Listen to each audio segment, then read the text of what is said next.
오직 여호와 하나님의 거룩하심만을 드러내며 살아가기를 원하시는 이를텐 구독자 여러분 축복합니다. 오늘도 성령 충만하십시오.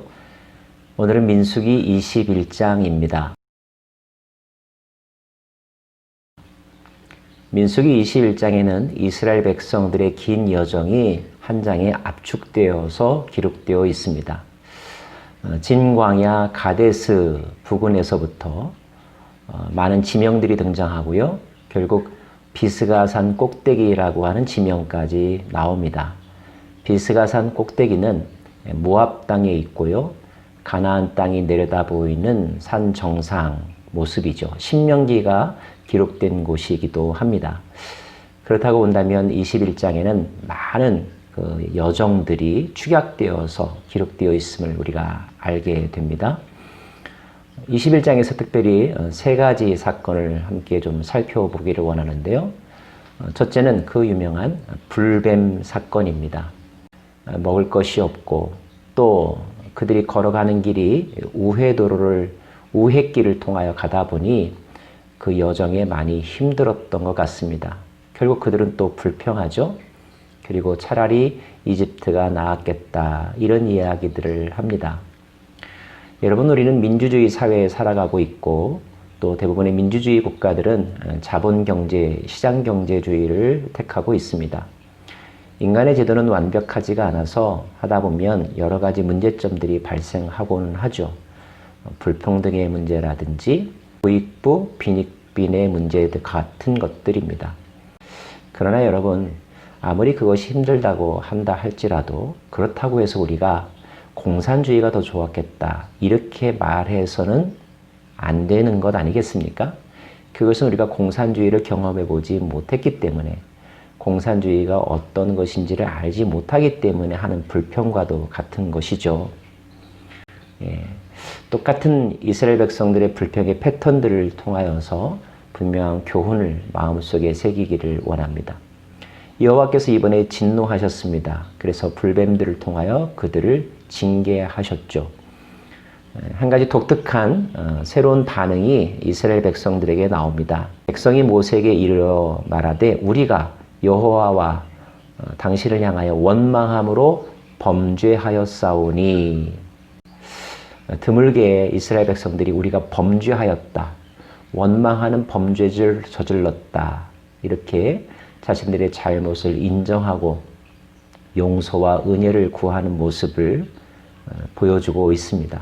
그래도 그 징계 속에서 백성들은 조금씩이나마 깨달아가고 있고 또 성숙해지고 있는 모습이라고 우리가 볼 수가 있습니다. 하나님은 그들의 반성과 또 은혜를 구하는 목소리에 반응하여 주셨습니다. 불뱀을 만들어서 장대 위에 매달아라. 물린 자마다 그것을 보면 살리라. 이 방법은 사실 과학적으로나 또는 상식적으로 그렇게 이해가 썩 가는 방법은 아닙니다. 노수로 만든 불뱀 그 자체에 특별한 효력이 있는 것은 아니었으니까요. 그럼에도 불구하고 그 불뱀을 쳐다본 자들은 그 상처로부터 회복되었습니다. 어디에 그 치유의 비밀이 있는 것일까요? 하나님께서 말씀하신 것에 순종하는 믿음, 이것이 그들이 회복된 가장 큰 이유였습니다. 인간의 생각으로는 가능할까? 합리적일까? 또 이게 말이 되나? 이런 생각이 들 때가 더러 있겠지만, 그러나 하나님이 말씀하셨다면 우리의 생각을 내려놓고 그 말씀에 순종하는 것, 그래서 하나님이 바라보라고 하신 그곳을 바라보는 것, 이 믿음의 행위가 하나님께 구원 얻을 만한 믿음이라고 인정되게 되었고 그로 말미암아 치유와 회복을 얻게 된 것입니다. 예수님께서는 민수기의 이 사건을 말씀하시면서 인자도 그와 같이 들려야 하리라 말씀하셨죠. 어떤 사람이 영적인 죽음에서 살아날 수 있습니까? 그 들리는 자, 십자가에 매달려 죽은 자를 바라보면 살 것이다 라고 하는 하나님의 말씀에 순종하는 믿음, 그 믿음만 있으면 구원 얻을 수 있다라고 말씀하신 것입니다. 이 시대에 가장 필요한 것은 무엇일까요? 믿음입니다. 믿음을 잃어가고 있는 세대를 우리는 경험하고 있죠. 지식은 많아졌지만 믿을 만한 것은 더욱더 줄어들었고 믿음이 사라지게 되자 불안과 공포가 우리의 마음을 흔들어 놓고 있습니다. 이 세상에 가장 믿을 만한 분은 누구입니까? 사람입니까? 과학입니까? 돈입니까? 아닙니다. 창조주가 되시며 통치자가 되시며 심판주가 되시는 여호와 하나님, 그 하나님의 아들 예수 그리스도, 그 아들의 영이시며 하나님의 영이신 성령님, 그분만이 우리가 믿을 대상인 것을 기억하십시오. 그리고 믿는 자는 살리라고 약속하지 않으셨습니까? 그 하나님의 약속을 믿고 여러분의 인생을 더욱더 담대하게 맡기시기를 바랍니다. 또 하나의 사건은 부엘이라고 하는 지명에 관한 이야기입니다. 마실 물 때문에 힘들어 했었을 때에 여호와께서 그들에게 물을 허락하여 주셨습니다. 말씀은 지휘관들이 규와 지팡이로 그것을 팠다라고 했습니다. 그들은 노래하면서 우물물이 솟아나라고 기원하면서 그 물 파는 작업을 했고 물이 쏟아져 나왔습니다. 어떤 분은 이 장면을 이렇게 해석했습니다. 물이 없다고 불평할 것이 아니라 찬양을 할 때 물이 솟아올랐다. 여러분, 힘들고 곤고할 때일수록 찬양을 잃어버리지 않기를 바랍니다. 하나님께서는 때를 따라 우리에게 물을 공급하여 주시는 신령한 공급자이심을 믿습니다. 또 하나의 이야기는 바로 많은 전쟁들에 관한 이야기입니다. 크게 대표적으로 세 가지 전쟁의 이야기가 기록되어 있는데요. 21장 앞부분에는 아랏 왕, 아랏의 왕을 물리친 이야기가 기록되어 있습니다. 네게보라고 하는 지역은 지금의 이스라엘 남부 지역인데 그 지역에 있는 가나안 왕이 이스라엘을 공격해 오려고 할 때에 이스라엘 백성들이 하나님 앞에 서원 기도를 드리죠. 하나님이 허락하신다면 우리가 가서 그들을 치겠습니다. 치되 철저하게 치겠습니다. 하나님께서 허락하여 주셨습니다. 이스라엘 사람들이 그 아랏 왕의 군대와 전쟁을 치루었습니다. 그리고 완전히 진멸하였습니다. 그래서 그곳 이름을 호르마라고 했습니다. 호르마라고 하는 말의 뜻 자체가 완전히 멸하다라고 하는 뜻입니다. 민수기에서 보기 드물게 이스라엘 백성들이 하나님과 약속하고 또 하나님께 서원한 것을 그대로 행한 기록, 그것이 바로 오늘 21장 앞부분에 나오는 호르마라고 하는 지명의 유래가 되는 사건입니다. 또 하나는 아모리 왕 시혼 그리고 바산 왕 옥을 물리친 이야기입니다. 아모리 왕과 바산 왕은 지금의 요르단 지경에 있는 땅, 구약 성경 시대에 암몬 족속, 모압 족속의 땅, 그 땅의 왕들의 이름입니다. 당시에 이 아모리라고 하는 족속이나 바산이라고 하는 나라의 국력은 이스라엘 사람들이 보기에 훨씬 더 강대해서 전쟁에서 싸워 이기기가 결코 쉽지 않은 상대들이었습니다.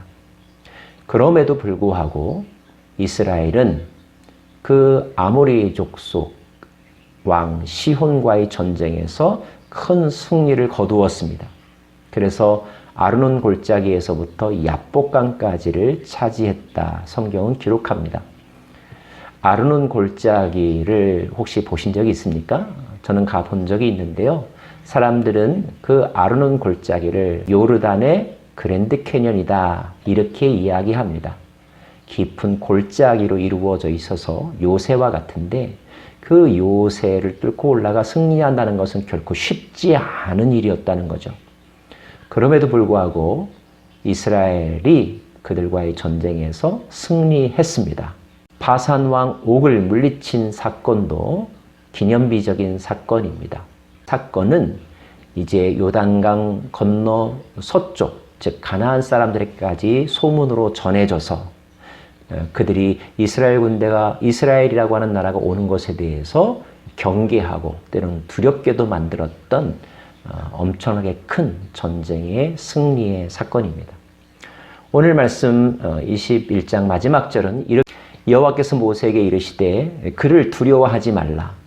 바산 왕 옥을 두려워하지 말라는 것입니다. 내가 그와 그의 백성과 그의 땅을 내 손에 넘겼나니 너는 헤스본에 거주하던 아모리 왕 시혼에게 행한 것 같이 그에게도 행할지니라. 이에 그와 그의 아들들과 그의 백성을 다 쳐서 한 사람도 남기지 아니하고 그의 땅을 점령하였더라.